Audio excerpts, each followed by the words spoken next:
C'est sur un climat de franche camaraderie et d'enthousiasme militant que les travaux de la deuxième session extraordinaire du Conseil national de l'Union panafricaine pour la démocratie sociale, l'UPADES, se sont déroulés et clôturés ce samedi 19 novembre 2022 à Brazzaville. Passant au peine fin durant 2 jours, les points arrêtés par l'ordre du jour, entre autres, les conditions et les critères de présélection des candidats à la candidature dans certaines circonscriptions,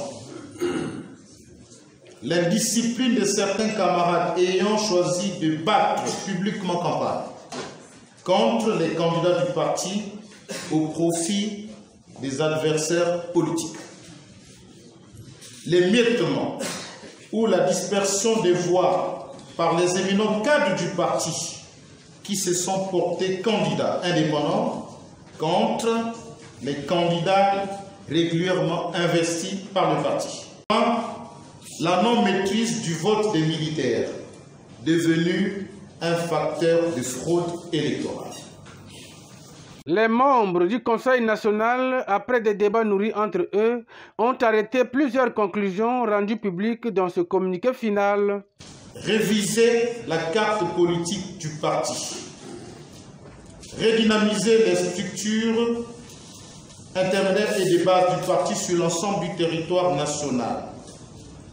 Impliquer les membres du Conseil national et du bureau politique dans la vie du parti.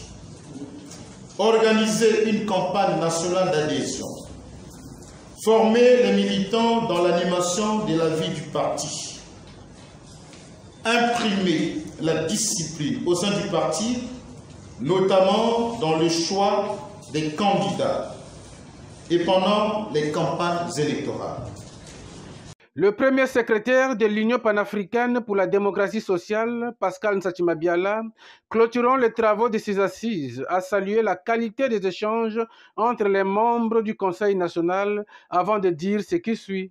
L'intérêt que nous portons tous à notre survie politique, puisque c'est de ça qu'il s'agit, et la fibre optique qui surpasse nos différences pour que résiste encore et encore le parti de Pascal Lissouba au grand bonheur des Congolais et de nos militants.